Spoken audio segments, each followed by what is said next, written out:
Badan Keamanan Laut Bakalau menangkap kapal pencuri ikan berbendera Vietnam di perairan Natuna Utara. Kapal Vietnam tersebut berusaha melarikan diri ketika dipergoki tengah mencuri ikan.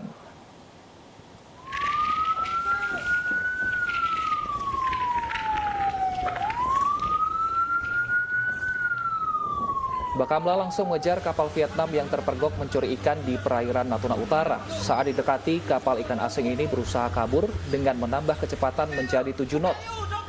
KN Pulau Dana 323 mendeteksi kontak radar kapal ikan asing asal Vietnam sedang menangkap ikan di wilayah perairan Natuna dekat perbatasan Indonesia-Malaysia. Kapal ikan asing ini ditangkap karena sudah memasuki wilayah Indonesia. Kapal ikan asing berbendera Vietnam ini kemudian dibawa ke Pangkalan Pengawasan Sumber Daya Kelautan dan Perikanan atau PSDKP Batam.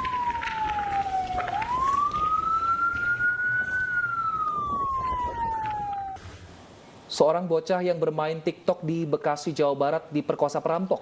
Diduga pelaku lebih dari 1 orang.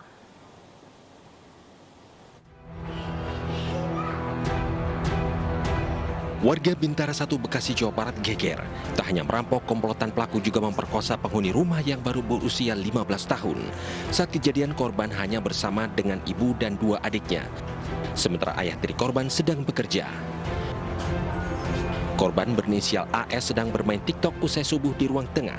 Tiba-tiba pelaku masuk dan langsung membekap korban. Setelah mengambil 2 buah handphone dan uang tunai, pelaku kabur melalui pintu belakang. Dari hasil dari pengecekan memang mengarah di bagian belakang rumah, ya kebetulan di situ adalah kebun yang kemudian menyambung dengan area seputaran jalan tol. Nanti akan kita dalami lagi terkait dengan hasil dari kerjaan yang melacak tadi. Mungkin ada bukti-bukti lanjutan yang bisa kita gunakan sebagai bahan yang untuk mengungkap fakta dari tindak pidana tersebut. Petugas kepolisian dari Polsek Bekasi Kota dan Polres Metro Bekasi Kota mengerahkan anjing pelacak K9. Anjing pelacak menelusuri mulai dari dalam rumah, belakang rumah hingga ke dalam tol Jor untuk mencari jejak pelaku. Dari Bekasi, Jawa Barat, Rahmat Hidayat, iNews melaporkan.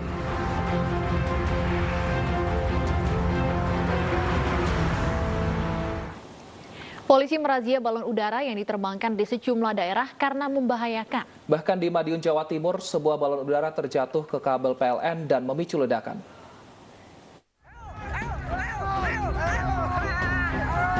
Sebuah balon udara berukuran besar jatuh menimpa kabel listrik dan menimbulkan ledakan di Desa Kepet, Kecamatan Dagangan, Madiun, Jawa Timur. Menurut petugas PLN Madiun, balon udara yang mengenai kabel PLN sempat membuat listrik di Kecamatan Dagangan padam. Menaikkan balon udara memang menjadi tradisi di sejumlah daerah, namun membahayakan. Sehingga menerbangkan balon udara tidak boleh sembarangan.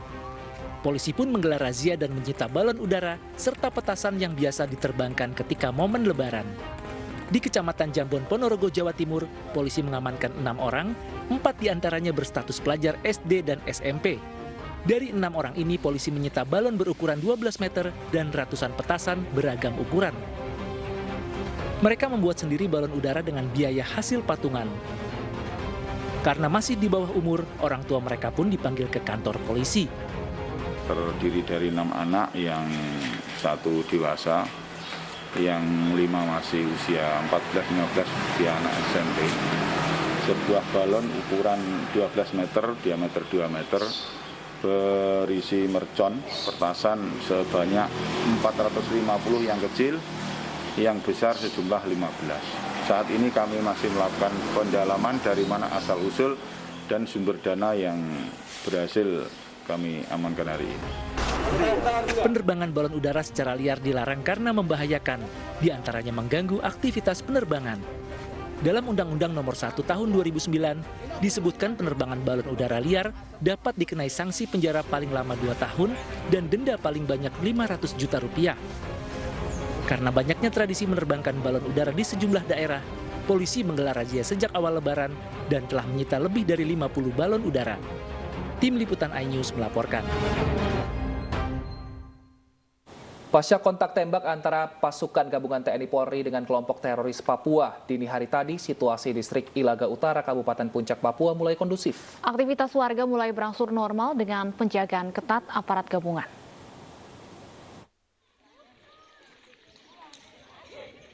Aktivitas warga di distrik Ilaga Utara, Kabupaten Puncak, Papua kini berlangsung normal. Meski demikian, aparat keamanan TNI Polri yang tergabung dalam Satgas Nemangkawi terus melaksanakan patroli rutin serta melakukan pengamanan di wilayah-wilayah yang dianggap rawan. Hal ini dilakukan untuk mencegah adanya gangguan susulan yang dilakukan oleh kelompok teroris Papua.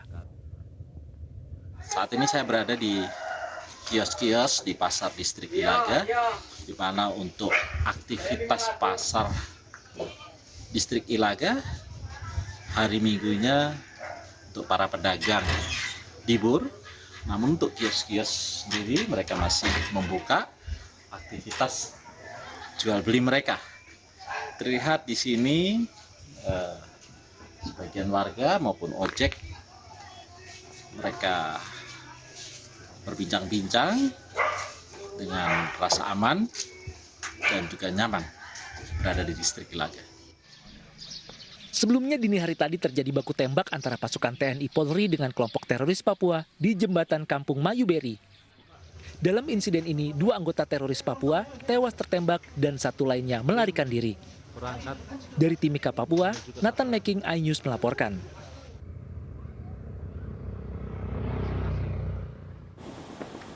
Kita ke informasi selanjutnya, pemirsa. Ya, memang kalau kita misalnya melihat informasi tadi ya, kita khawatir warga sipil di sana ini masih banyak yang tinggal di sana, sehingga diharapkan memang petugas keamanan sudah berjuang untuk mengamankan warga yang ada di sana, sehingga tidak ada lagi warga yang menjadi korban dari kelompok teroris KKB. Dan pemirsa, perjuangan para dai untuk mengajarkan agama Islam hingga pelosok penuh cobaan dan rintangan. Untuk mendukung perjuangan para dai ini, MNC Peduli menyalurkan donasi kepada 15 dai. Perjuangan dai dalam berdakwah tidaklah mudah. Dengan segala keterbatasannya, para dai ini tak pernah patah arang dalam berdakwah memberikan ilmu agama kepada masyarakat. Para dai di bawah naungan Dewan Dakwah tetap semangat dalam berjuang dalam mensiarkan ajaran-ajaran Islam hingga ke pelosok negeri. Membantu perjuangan mereka, MNC Peduli memberikan bantuan agar para dai lebih semangat memberikan ilmu pengetahuan kepada masyarakat di pelosok negeri. Di MNC Peduli sangat mengapresiasi pekerjaan dai-dai tersebut dan kami mensupport mereka dan ingin membantu dalam berbagai macam cara yang dapat kami bantu. Untuk bantuan ini kami memberi bantuan kepada 15 dai di berbagai pelosok di Indonesia. Dengan adanya bantuan ini dari MNC Peduli khususnya, itu sangat berterima kasih sekali. Insya Allah bermanfaat lah bagi para dai dan kami sangat senang sekali mendapatkan bantuan ini. Mudah-mudahan ke depan bisa lebih banyak lagi bantuan. MNC Peduli mengajak seluruh masyarakat Indonesia berpartisipasi dalam upaya membantu sesama. Donasi yang Anda berikan akan sangat bermanfaat bagi mereka yang membutuhkan. Tim Liputan iNews melaporkan.